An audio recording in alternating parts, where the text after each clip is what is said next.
President Bola Tinubu has called for debt forgiveness for Nigeria and other developing countries from international creditors and financial institutions. He was speaking at the 79th United Nations General Assembly but he was represented by Vice President Kashim Shettima. Tinubu emphasized the urgent need for reforms in the global financial system and a transparent, fair trading network, multilateral trading network. He highlighted how debt burdens hinder nations' ability to meet the needs of their citizens, urging the international community to implement comprehensive debt relief measures. Tinubu also warned against protectionist trade policies which stifle the global investment and discourage fair competition. Nigeria's total external debt, according to reports as of the recent, this report was from last year from the Debt Management Office. It stands at approximately $43 billion, and this includes loans from multilateral organizations, bilateral sources, and commercial lenders. And the country's overall debt burden, both domestic, external, has significantly grown, and definitely it will be more than this number at the moment. All right, Ekiye, the president is asking for forgiveness for Nigeria and other countries. Well, I think at this point it's obvious that the president has realized the negative impact of the indebtedness of Nigeria as a country on our national development. And I want to commend them for boldly and publicly asking for forgiveness. And I encourage and pray that those that our country Nigeria is owing will have a place in their hearts and in their establishment to forgive Nigeria. But again, I don't think the forgiveness of indebtedness, especially from those that has to do with financial lenders that did their borrowing because of the profits they intend to make. And I'm very much sure most of the money that is lended to Nigeria are organizational money, other people's money that are, kept in their custody in their financial institutions. So such kind of indebtedness cannot be, forgiven, because it will affect that company or that financial institution in a very bad light. But again, it's not just about forgiveness of our indebtedness.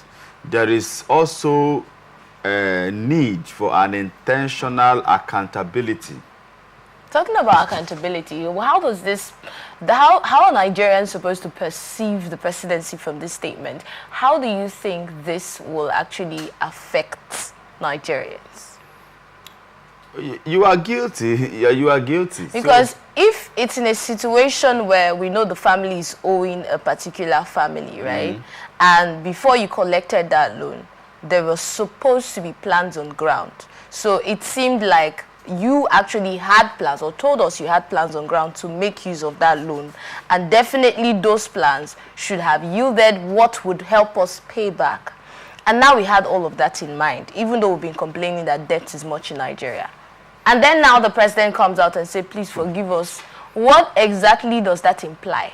That's what I have said earlier, that he has realized that the indebtedness of our country, Nigeria. I heard that part, and I heard when you said that. He has also tried to inform the public.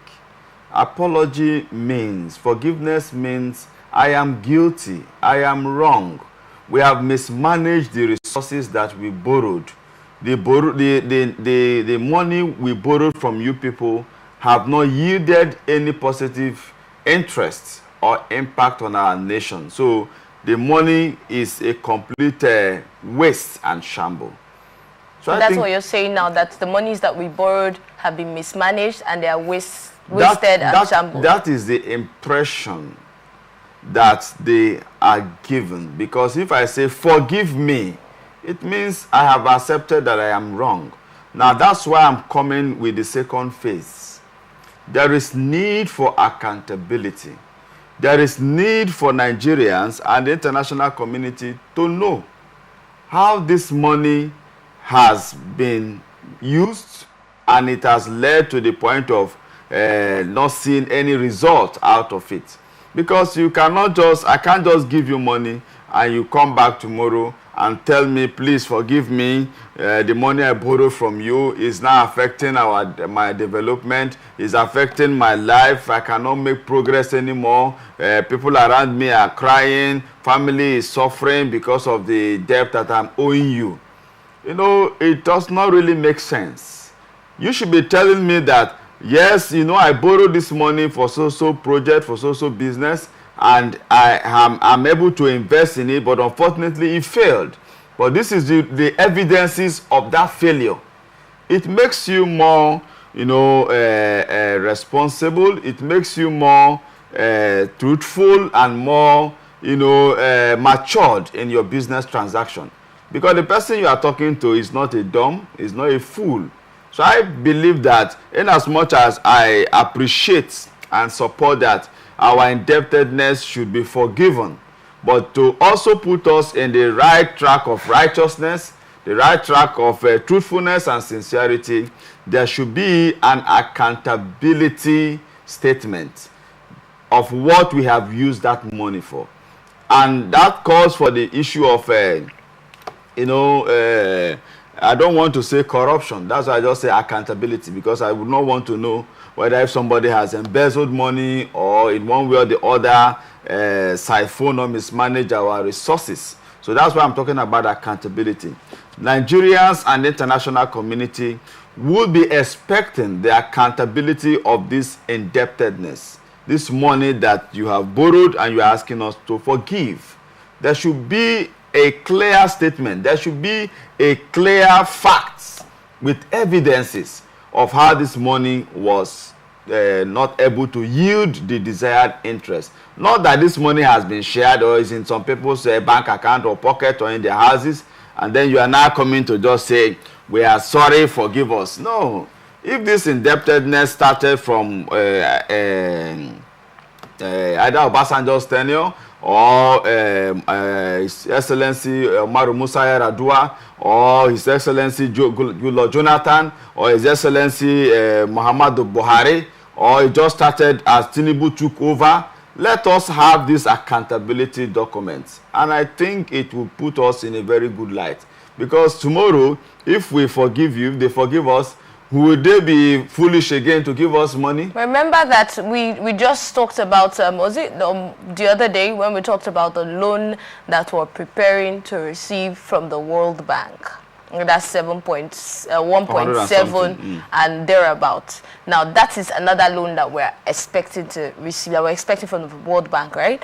And then from your earlier analysis, you started by saying that you appreciate the fact that the president has realized that the indebtedness is affecting our economy and it's not beneficial to us. Now, does that, having that statement and the money we are still expecting, another loan that we are still expecting from World Bank, how can you put that on a scale? Well, those who wants to give them money should be able to understand the sincerity and the truthfulness of the desire to get this loan.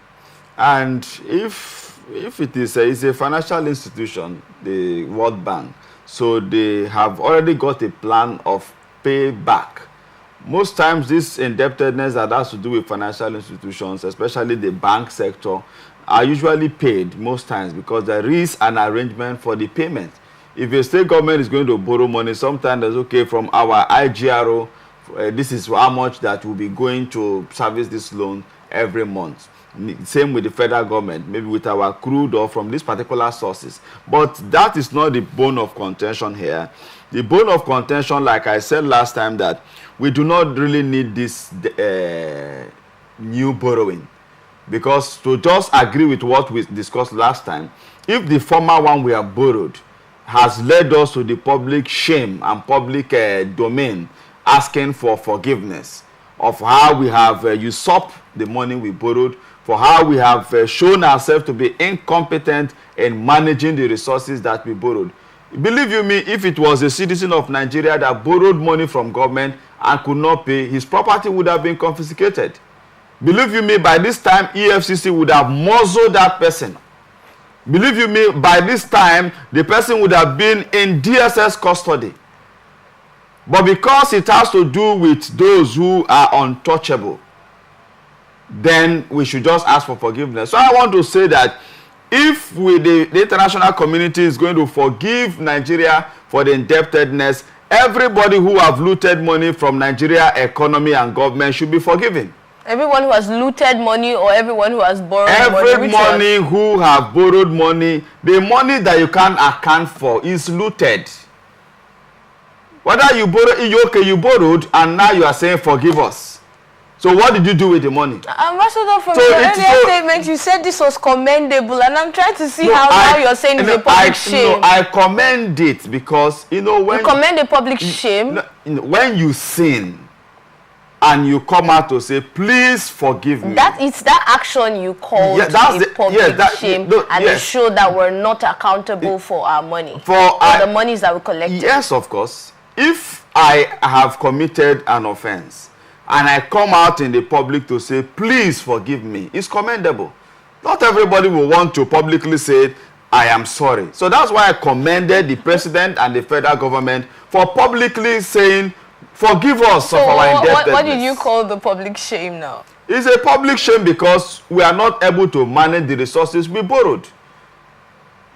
So it puts us in a very bad light. So that's why I said for us to be in a very good light, there should be accountability statement of how this money we borrowed could not yield the desired result.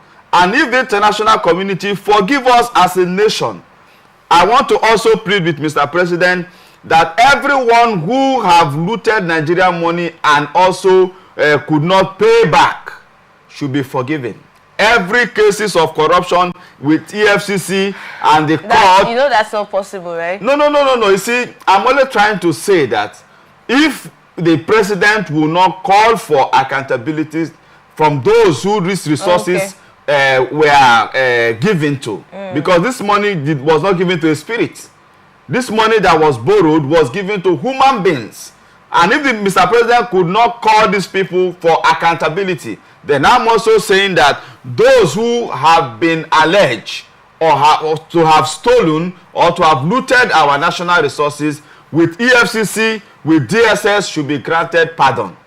That's my plea. But if Mr. President will call for accountability, then I encourage that, yes, forgive us our indebtedness, and then also we are going to do something to recover these resources so that our image at the international community will not be seen as people who cannot do business, who cannot be trusted with resources. So I think the implication of this plea is very, very important. So accountability is important. All right.